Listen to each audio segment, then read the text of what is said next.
Hi guys, welcome to my channel. My name is Blessing. I'm a Nigerian based YouTuber. If this is your first time here, you are welcome. Please subscribe, like and share this video. If you're a returning subscriber, you know I love you. Thank you for your love and support. I do not take it for granted. We are going to be doing a giveaway for our upcoming online class next month, so watch till the end if you want to participate. Who knows, you just might be the lucky winner.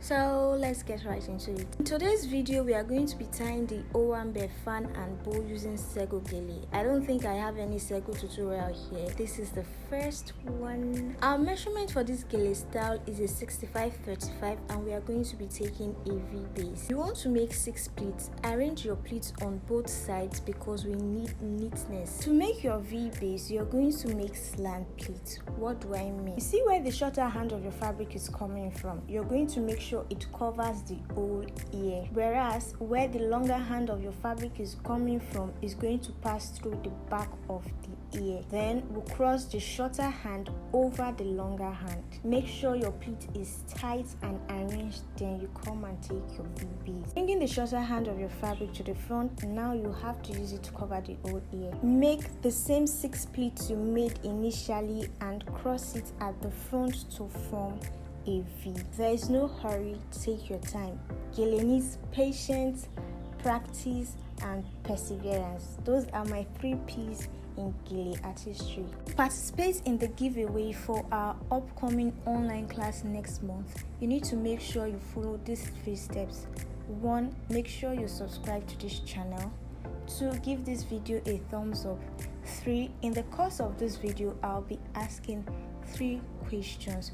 Make sure you give the correct answer in the comment section. Winner will be picked randomly. Good luck, guys.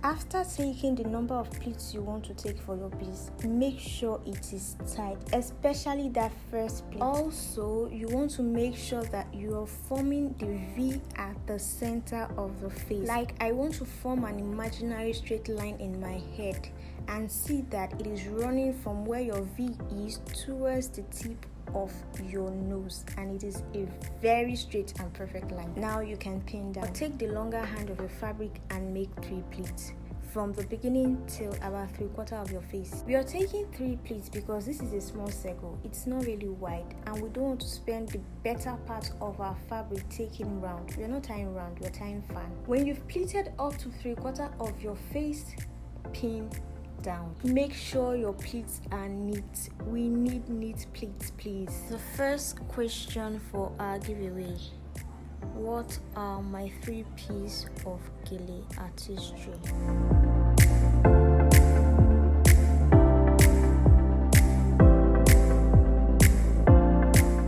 To make our fan, we will begin to take slanted pleats. What do I mean by slanted pleats? We are taking bigger at the beginning, smaller towards our hands. Bigger at the beginning, smaller towards our hands. That will give you the perfect fan. Always make sure you arrange as you go. As you're pleating, you're arranging. Whether you're taking round pleats, whether you're taking slanted pleats, as you pleat, you arrange. One thing that makes your gele stand out is the neatness. Even if you're tying an unconventional gele, there should be some form of neatness in it.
When you get to that 3/4 position, you need to end your fan because we need enough space to take our bow. All you have to do is fold whatever is remaining on top of each other. Take your time. There's no hurry in gele tying. Fold whatever is remaining on top of each other. Bring excess fabric from the back to pin down. Before you pin down, arrange your pleats. Make sure your pleats are well aligned because that is what will determine how our bow will come out somehow. So to pin down, you're bringing excess fabric from the back to the front to pin. Make sure that fabric you're bringing from the back to the front, you're pinning it to the base so it is well secured. Then arrange your fan before you continue.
Now that we are all done with our fan, we need to make our bow.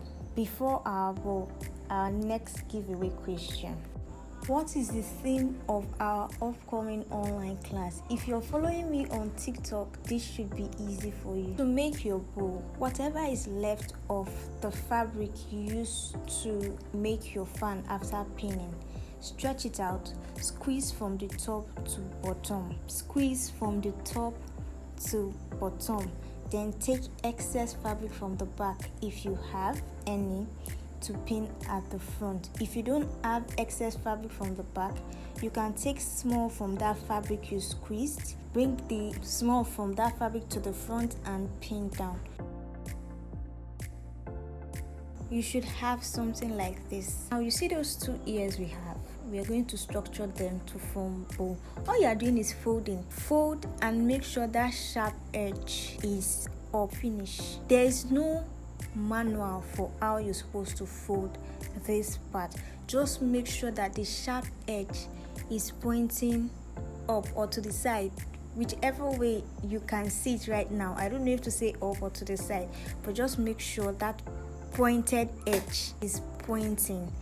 You pin down, you pin to the fan, but make sure that your pinning is not affecting your fan. Do this for both sides and you have your bow. Just fold. It's like forming small ruffle, but in a circular motion.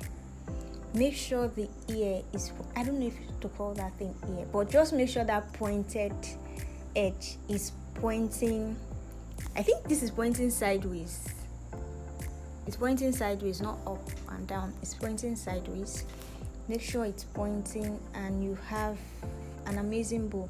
I think I've done this style with ashoke. It wasn't fun, it was round. Was it round or bridal ace? I've done this style using ashoke and I had a lot of questions about how I tied my bow. This is how you tie your bow. Whether you're using sego or you're using ashoke, is the same thing. It's even easier when you're using ashoke.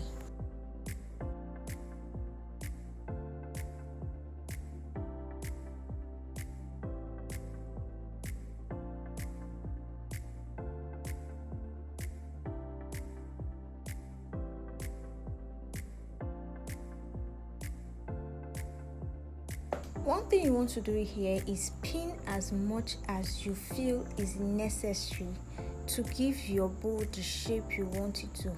Your bow may not have the shape mine has.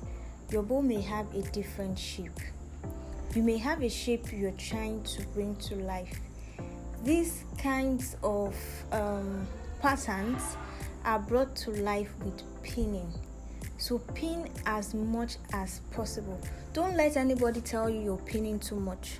Don't let anybody ask you if someone can wear this because there are a lot of pins.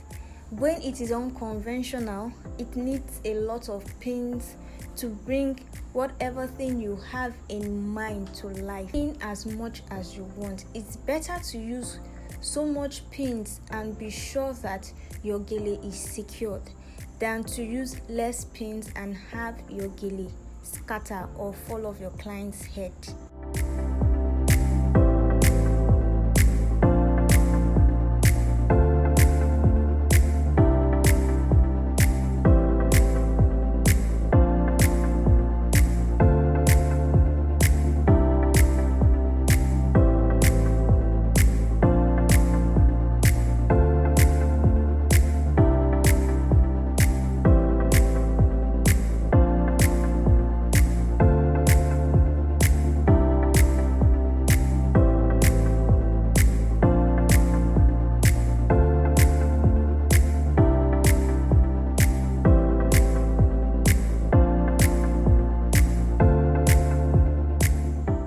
To the back and arrange whatever unfinished business you have there.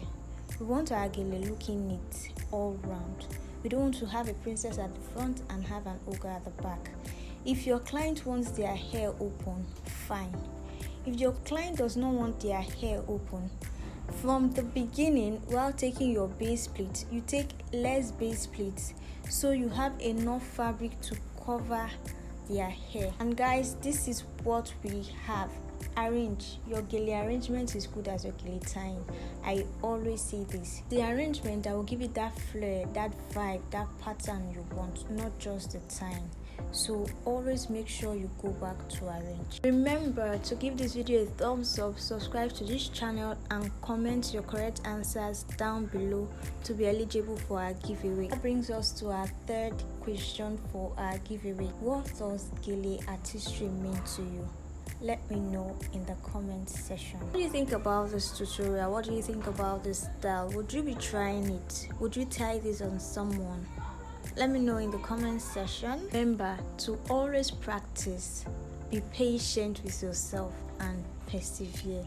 You'll get it right. It will only take time. If you're interested in gele artistry, you want to learn how to tie, I'll be having an online class next month.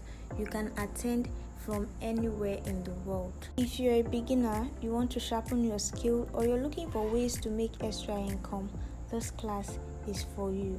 We'll be teaching from scratch, so as a beginner, you are safe. Send us a DM on TikTok at glamby_touches for more inquiries on how to register for class. And until I see you in my next video, I'm going to miss you guys. Until I see you in my next video, bye guys.